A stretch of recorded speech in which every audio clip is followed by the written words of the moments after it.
What excites you about the competition between you and Riley? Man, I love Riley, and I love competing. Riley gonna push me, I'm gonna push Riley, and we just gonna push each other to try to be the best versions of ourselves, and may the best man win. And they are where they are, that they're not going to get very much for a guy they drafted very highly.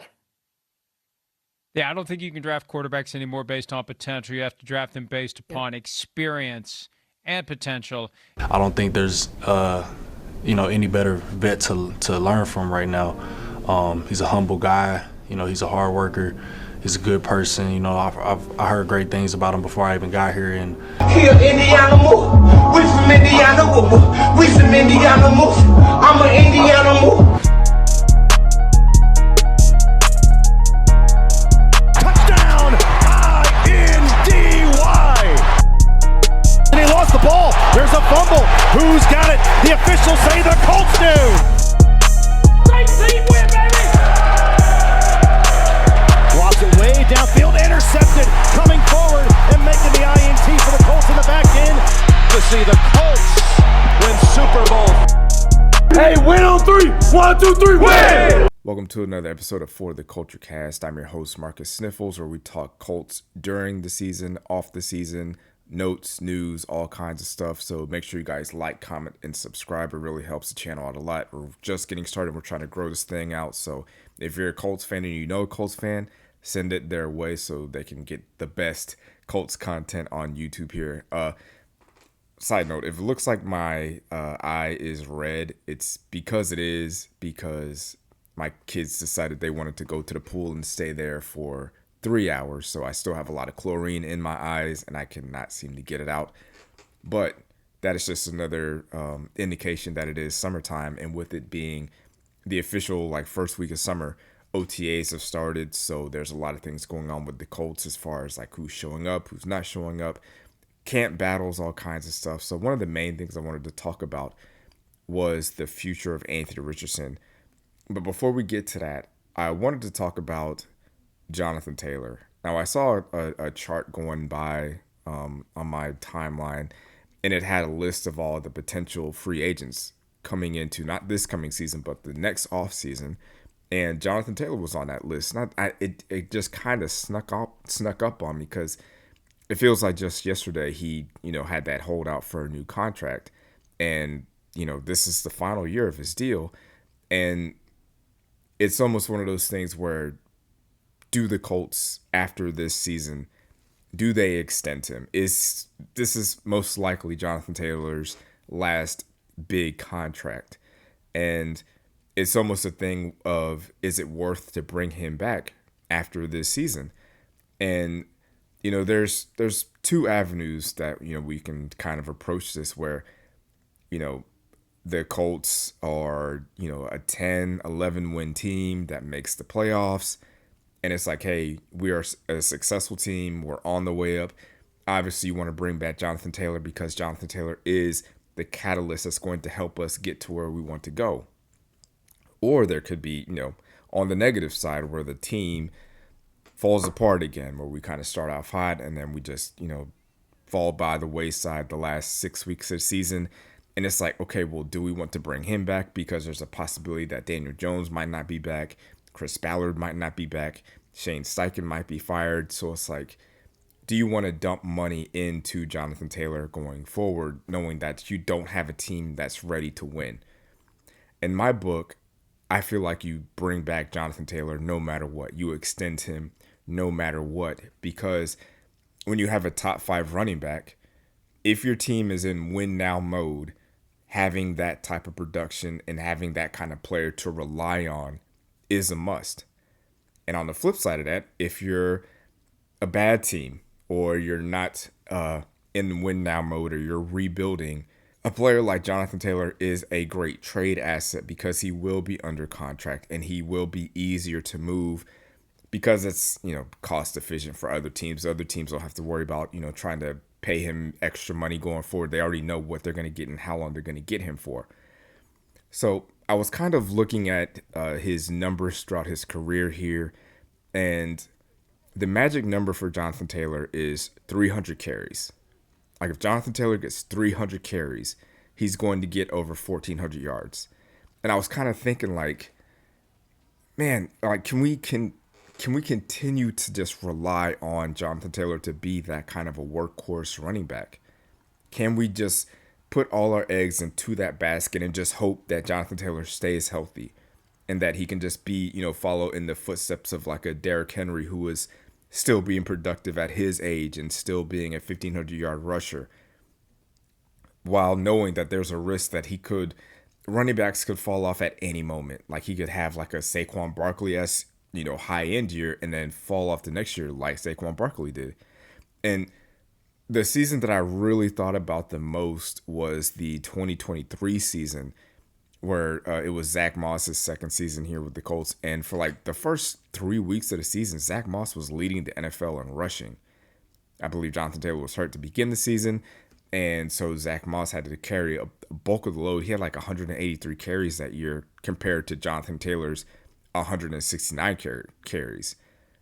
Now, I'm not saying that we need someone to lead the team in rushing and Jonathan Taylor falls by the wayside, but there does need to be a little bit more of a balance. Like, obviously, getting Jonathan Taylor the ball a lot is going to, increase the chances of him breaking a long run, of him wearing down the defense and just, grinding it down and busting that 50 to 60-yard play towards the end of the game. Like, obviously, that's a good thing. You want to get your best player the ball. But for a running back, running backs can break down. And I was watching highlights of I believe it was the Raiders game, and we were up by like almost 30 points in the third quarter, and Jonathan Taylor's still in there getting carries. And it's like, I get he has incentives, he wants to get his yards, he wants to get his touchdowns, but every carry matters for running backs, every single one. And if our offensive line is as elite, like, we don't have just a good offensive line, we have an elite offensive line. So with an elite offensive line, one of these other running backs has to be able to produce in the running game, whether it be DJ Giddens or Sean McGowan, or both as a combination. Which one of these guys is going to step up to give Jonathan Taylor a break, to where it's just like, okay, we have maybe a 10 to 14 point lead. Let's let Jonathan Taylor get a break for one drive. Not the entire quarter, not at half. Like, hey, let's give him a break for one drive. Get DJ Giddens in there for 3 or 4 carries. Get McGowan in there for 2 or 3 carries. And let's keep the offense rolling. Is that a possibility? Is it a possibility that one of these guys can, give this team 120 carries on the season? Like, you get Jonathan Taylor his 300 carries, because that's how you get the best out of him. But if we can get those carries down to maybe like 290, 295, and these other guys can give you, 120, maybe 130 carries throughout the year, I feel like if we're a team that can make it to the playoffs, then Jonathan Taylor will be more rested and more fresh when the games matter the most. And like I said, we have an elite offensive line. Quentin Nelson is still playing at a high level.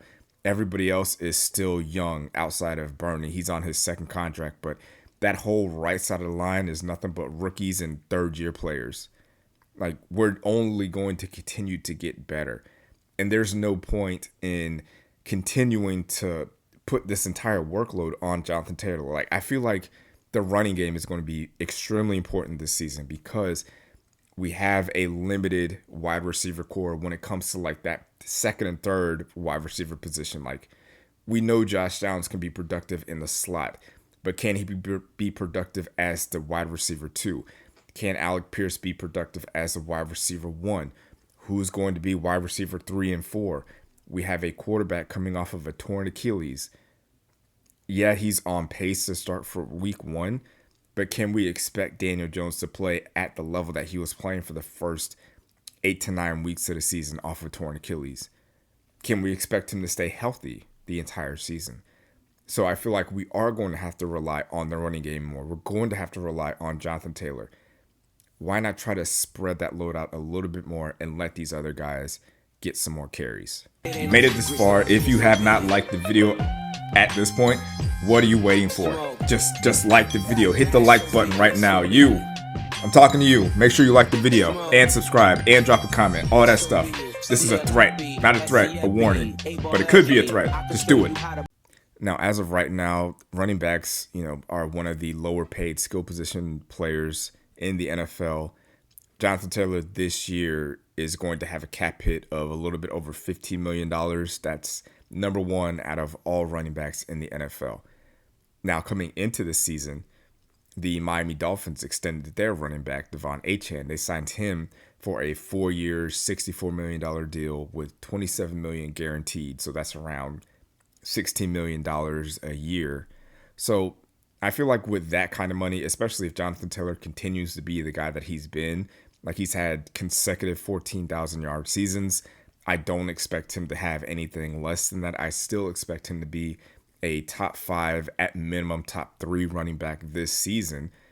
So he's going to get that money, and he should demand that money. And honestly, I think before the season starts, he should probably try to get that extension done. Like, I don't see the point of waiting to extend Jonathan Taylor to see what happens. Like, hammer out a deal, probably, maybe not something quite as similar to Devon Achane, but maybe 3-4 years, maybe instead of 64 million, drop it down to like 60, 61.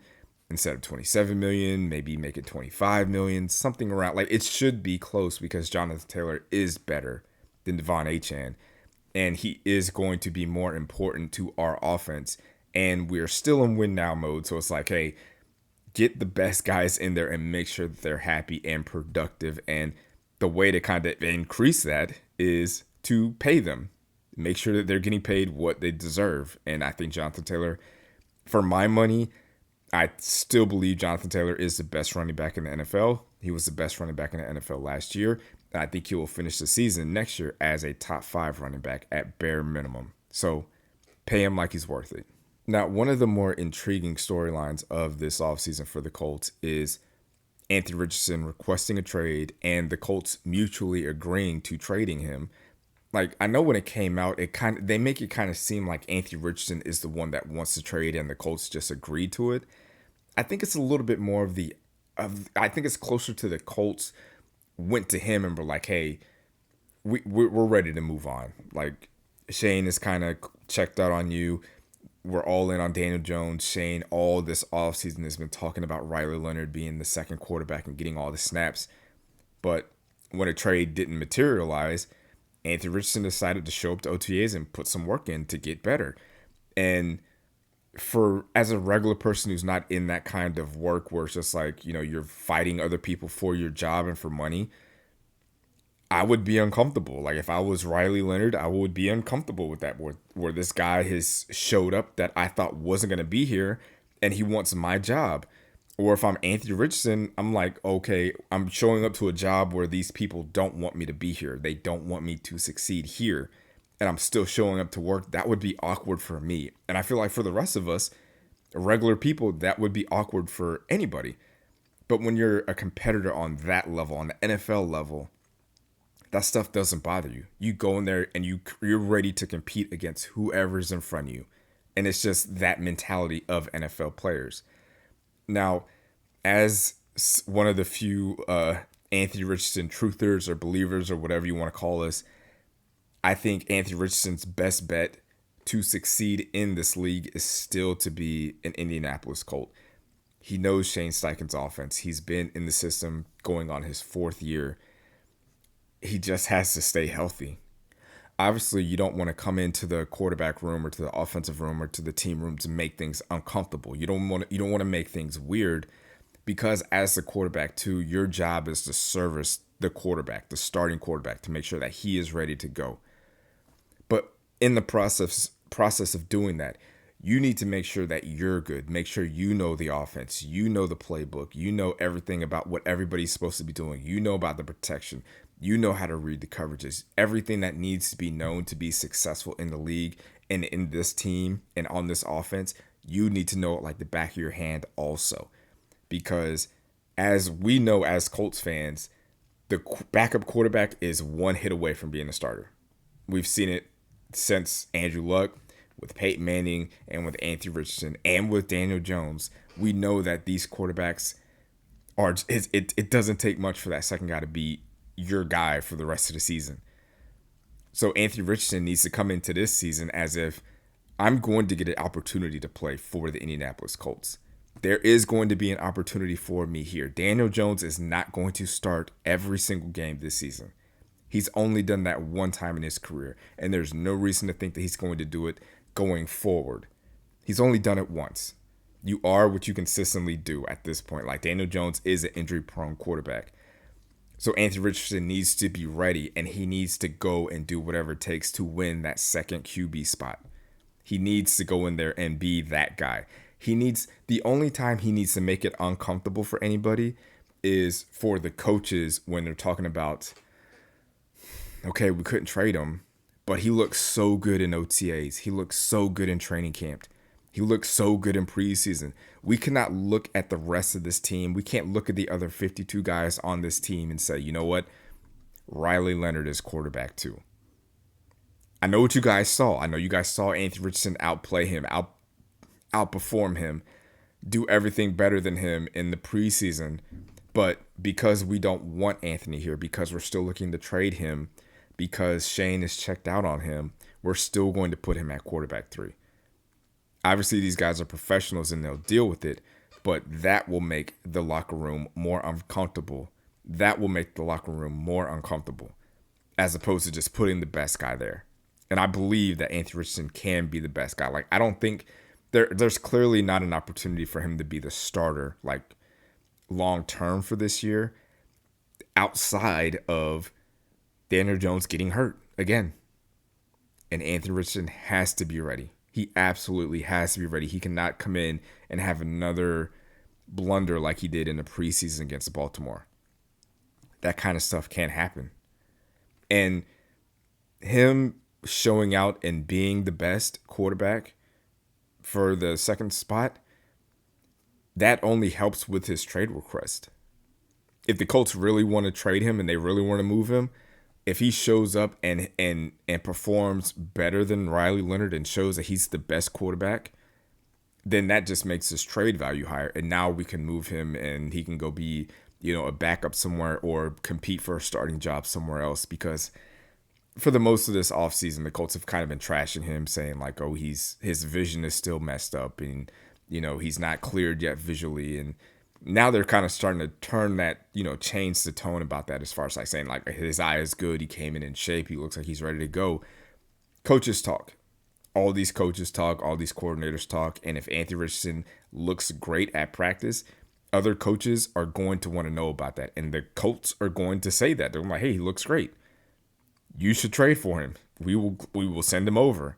Make everybody else uncomfortable about how great you are. That is what Anthony Richardson needs to do. But let me know what you guys think about it in the comments. Is Anthony Richardson still in line to be the quarterback of the future for the Indianapolis Colts? Should the Colts extend Jonathan Taylor before the season starts? How do you guys feel about the running back 2 competition? Let me know in the comments. Like, comment, subscribe. Every Monday at 8 o'clock, we're dropping videos, so make sure you guys turn those notifications on. I appreciate all the support, everybody that's watched and liked and shared. And I'll see you on the next one. Go Colts. Big.